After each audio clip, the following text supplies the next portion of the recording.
सरकार जो हमारे रेसिडेंट है सोमदीप के पिताजी हैं और उनके लिए भी एक बार जोरदार तालियां, क्योंकि जब तक घर से बच्चों को प्रोत्साहन नहीं मिलता किसी कार्य को करने का, तब तक वो कर भी नहीं पाते हैं। तो उन्होंने उनको उसको प्रोत्साहन दिया और वो बहुत ही अच्छे और बहुत बड़े गुरु के पास में वो अपनी ट्रेनिंग ले रहे हैं।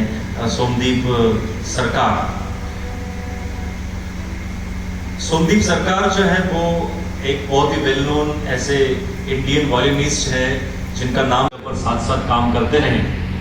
तो उनसे मैंने कहा कि आज के जो है चीफ गेस्ट आप हैं, बहुत छोटा सा कार्यक्रम हमारे यहाँ होता है हर साल रविवार को, आखिरी रविवार को, और सीनियर सिटीजन्स के लिए वो हम काम करते हैं ऐसा कार्यक्रम। उसका नाम हमने चौपाल चौकड़ी दिया है। चौपाल चौकड़ी आप सब लोग जानते हैं कि गांव में एक चौपाल होती थी, लोग आकर बैठते थे, अपनी बातें रखते थे, अपना दुख सुख सब बांटते थे। ऐसा ही ये कार्यक्रम रखने का उद्देश्य सिर्फ इतना ही था कि एक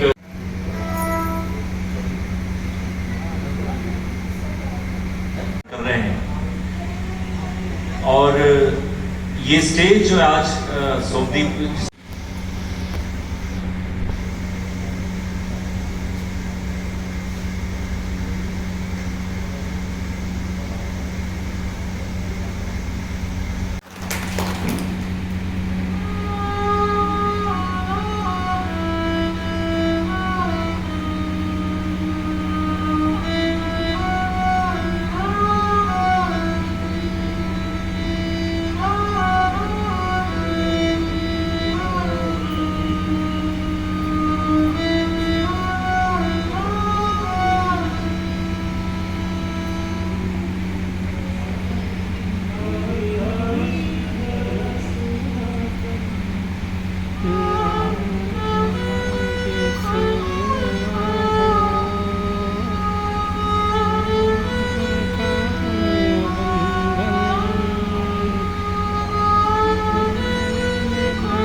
ऑल्टरनेटिव मेडिसिन में इसको फेमस राग है और इस हिंदुस्तानी क्लासिकल का एक फेमस राग खमाज है और इस खमाज में ज्यादातर ठुमरियां आपने सुनी होंगी, बहुत सारी ठुमरियां जो है वो खमाज में और कृष्ण भजन जो है वो खमाज में आपने सुने होंगे। तो ऐसा ही ये खमाज राग जो है वो लेकर आपके समझ है सोमदीप सरकार। तो मैं जो अभी बजा रहा हूँ राग खमाज, वो ठुमरी ही है, वो नवमानगी करके राग है जो उन्होंने कृष्णा के लिए गाया था कि मैं उनको मनाने के बिना जाऊंगी नहीं, तो उसके ही बेस्ड है।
तो कोई गाना याद नहीं है, हमको याद नहीं है, लेकिन इस पुस्तक से देख देख के मैं गा लेता हूँ। तो एक राम जी का भजन है, वो मैं गा रहा हूँ आपके सामने।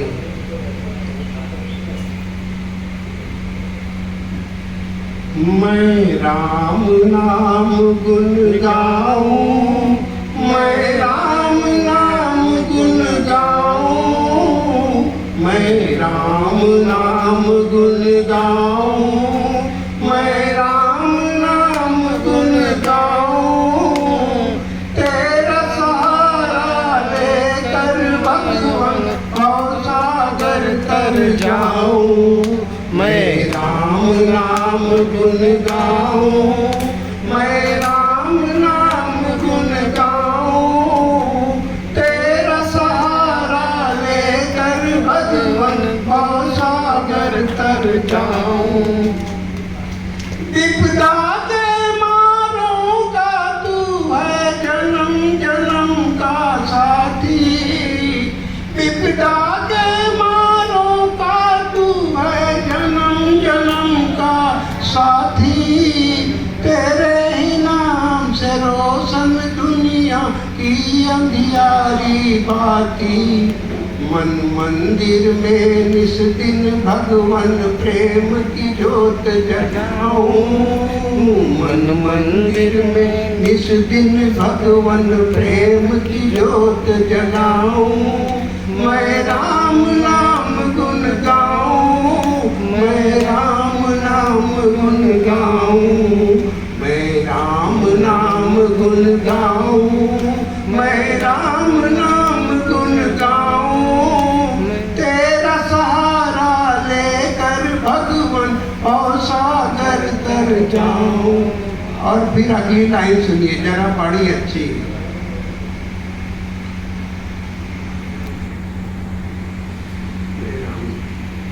कहते हैं कण कण में भगवान तेरा रूप समाया, हर जगह भगवान का, कण कण में भगवान। तो कहते हैं कण कण में भगवान तेरा रूप समाया, फिर भी भगवान देख न पाऊं क्या है तेरी माया। मुझको दान करो अगियाँ जिनसे दर्शन पाऊं, मैं राम नाम गुण गाऊं, मैं राम नाम गुण गाऊं, मैं राम नाम गुण गाऊं, मैं राम नाम गुण गाऊं, तेरा सहारा लेकर भगवान भवसागर तर जाऊं।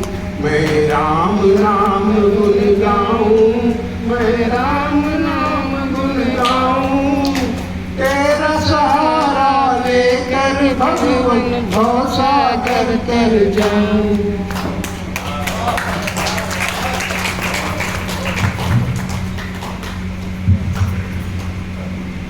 तो जोरदार तालियां होनी चाहिए पांडे जी के लिए और उनके हौसले के लिए कि वो चल नहीं पाते हैं, वो भोजन नहीं कर पाते, वो उनको सुनने में तकलीफ है, देखने में तकलीफ है, मगर वो भी फिर भी पूना से यहाँ पर सिर्फ चौपाल चौकड़ी के लिए प्रस्तुत हुए हैं, पूना से खास करके आए। तो और उनकी आवाज भी अच्छी बुलंद है और आप शुरू कहाँ कदम, ये मंजिलें हैं कौन सी, मुबारके तुम्हें कि तुम किसी के नूर हो गए, मुबारके तुम्हें कि तुम किसी के नूर हो।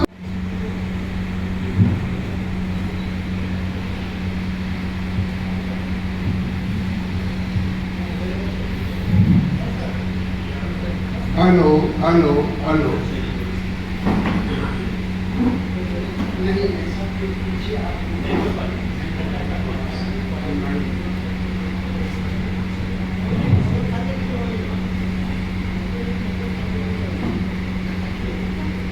मैं वेद प्रकाश पांडे हूँ।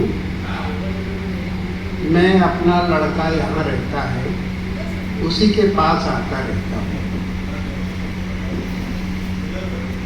एक नारायण स्वामी जी थे, नारायण स्वामी, उनकी अभी मैं प्रार्थना एक सुना रहा हूँ। वो बचपन में जब हम उनसे मिलने जाते थे, आते थे, वो रायबरेली में आते थे, तो एक प्रार्थना कहना कंपलसरी रहता था। तो हम तो उनके यहाँ वो कुछ मिठाई उठाई मिलती थी, इसी चक्कर में जाते थे और गाना वाना तो नहीं सुनते थे, गाना गाते भी नहीं थे। वो मिठाई के चक्कर में हम उनके यहाँ चले जाते थे। और फिर उसके बाद हम पढ़ने लगे, बड़े हो गए, सर्विस में आ गए और मैं पागलों की तरह सर्विस में काम करता रहा। फिर रिटायर हो गए।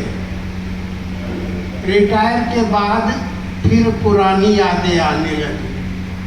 पुरानी यादों में हम एक बार सोचने लगे कि एक गीत है। ऐसे एक दिन एक हमको ये टकरा गया, गीत टकरा गया और धीरे धीरे हमारी याद आ गई कि ये तो स्वामी जी के टाइम गाते थे। तो उसी गीत को हम अभी आप लोगों के सामने प्रस्तुत करूँगा। थोड़ा हमको बोलने में तकलीफ होती है। थोड़ा अभी 3 साल पहले मैं बीमार गिर गया था, तो हमारा बोलना, चलना और खाना तीनों में परिवर्तन आ गया है। नहीं तो मैं अपने डिपार्टमेंट में स्पीच देने में, बोलने में बहुत एक्सपर्ट था।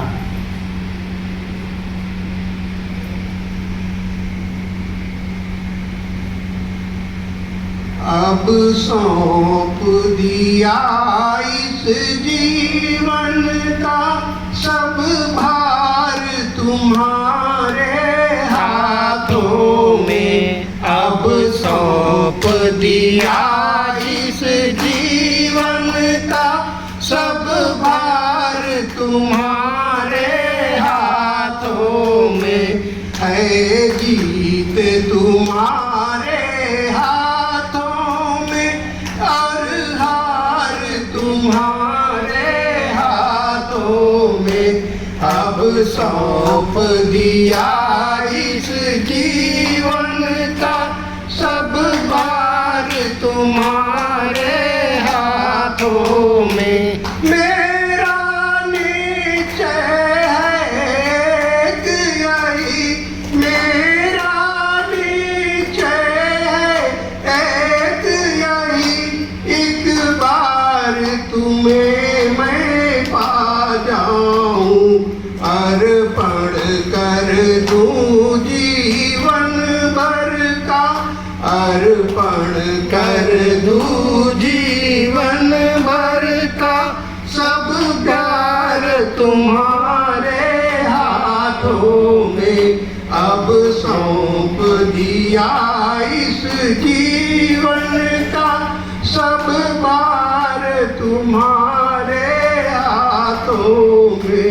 यदि मानुष का मुझे जन्म मिले, यदि मानुष का मुझे जन्म मिले, तब चरणों का पुजारी बनूं, मुझ सेवक की एक रग का, मुझ सेवक की एक रग का अवतार तुम्हारे हाथों में अब सौंप दिया इस जीवन का सब बार तुम्हारे हाथों में। जब जब संसार का कैदी बनूं, जब जब संसार का कैदी बनूं,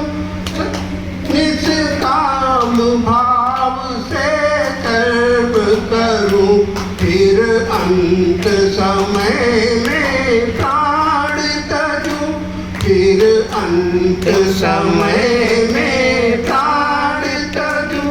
भगवान तुम्हारे हाथों में अब सौंप दिया इस जीवन का सब भार तुम्हारे हाथों में।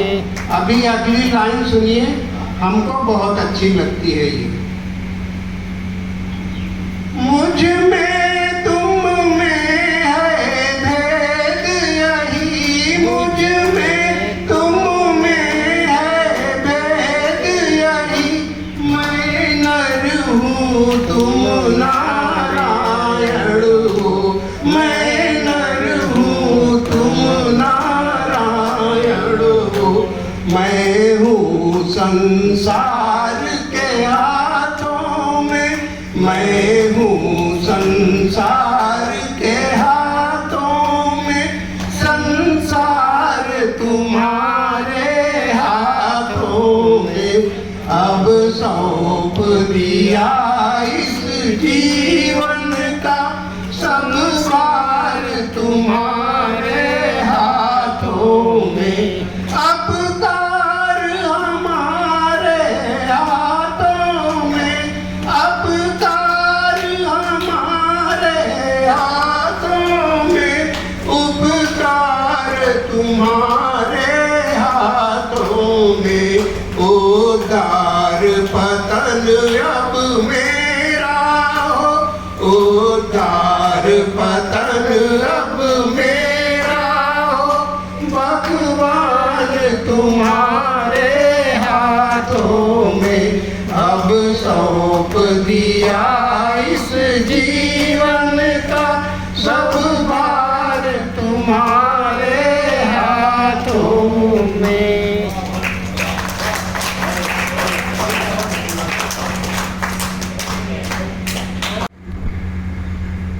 हमारे बीच जो है मास्टर सोमदीप सरकार यहाँ पर उपस्थित हैं। मैं सोमदीप से कहूँगा कि वो मंच पर आए। सोमदीप सरकार,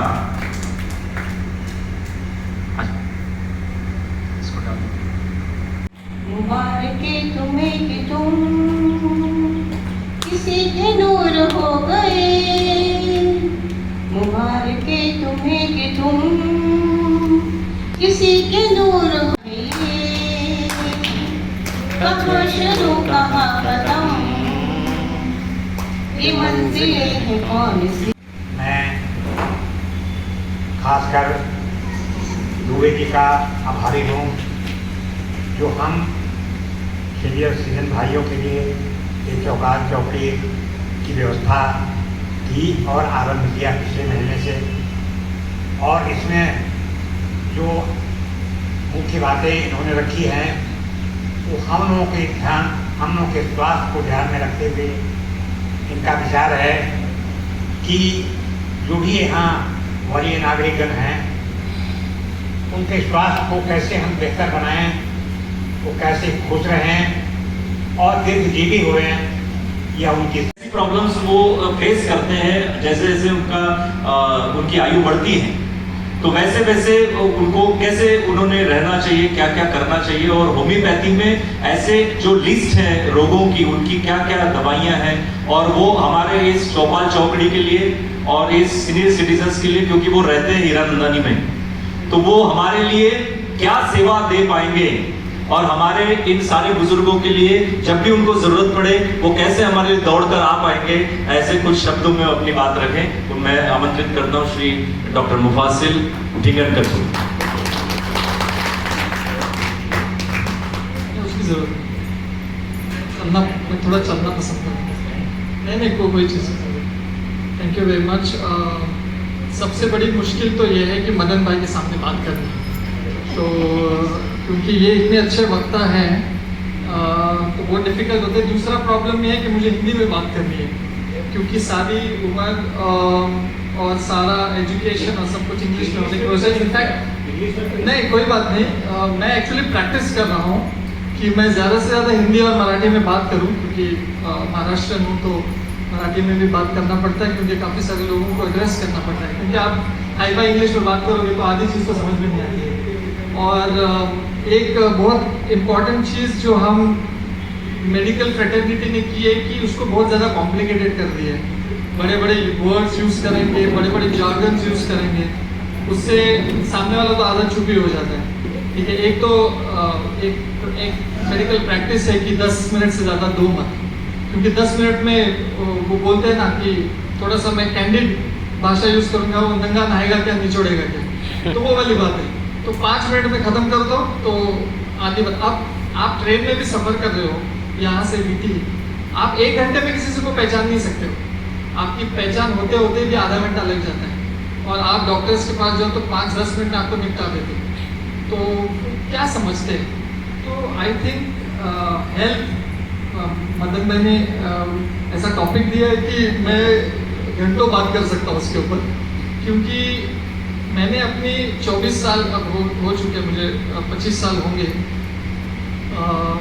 जब से मैं डॉक्टर बना हूँ। मैं एक ही चीज़ समझ में आई, मैं इनिशियली तो बहुत कंफ्यूज होता था कि हेल्थ की डेफिनेशन ही अभी तक क्लियर नहीं है। ठीक है, मेडिकल फ्रेटर्निटी बहुत बड़ी बड़ी डिंगे मारती है, ठीक है, सारे स्पेशली मेन स्ट्रीम मेडिसिन जो अपने आप को मॉडर्न मेडिसिन कहते हैं, लेकिन सबसे इम्पॉर्टेंट बात यह है कि लॉजिक क्या है उसमें, वो समझना बहुत ज़रूरी है। क्योंकि अगर भगवान ने या निसर्ग ने जो भी है इंसान को सबसे उच्च प्राणी बनाया, वो तो हम मानते हैं, तो इतना इजी कैसे हो सकता है? तो अभी तक मेडिकल साइंस को तो समझ में ही नहीं आया है कि बॉडी कैसे काम करती है, बस उन्होंने नाम दे दिए हैं और वो ना।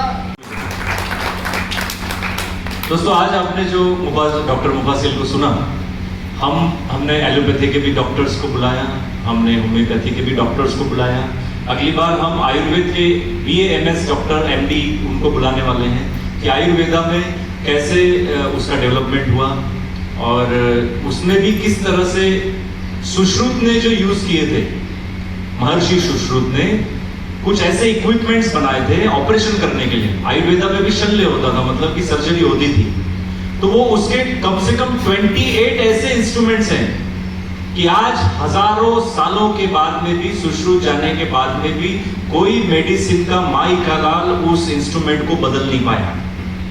वो इंस्ट्रूमेंट वैसे ही यूज किए जाते हैं, उसकी डिजाइन भी चेंज नहीं हुई, कुछ नहीं, वो हजारों सालों से चल रहे हैं। तो ये जो सारे हैं, और कुछ दिनों बाद हम अगले चौथी चौपाल चौकड़ी में, तीसरी चौपाल चौकड़ी में BA MS आयुर्वेदा के डॉक्टर्स होंगे, और चौथी चौपाल चौकड़ी में हमारे बीच में पंचगव्य से रिलेटेड देश के बड़े ऐसे डॉक्टर उपस्थित होने वाले हैं जो अपनी सबसे महंगी कार को गोबर से लीप कर 8 महीने रखते हैं,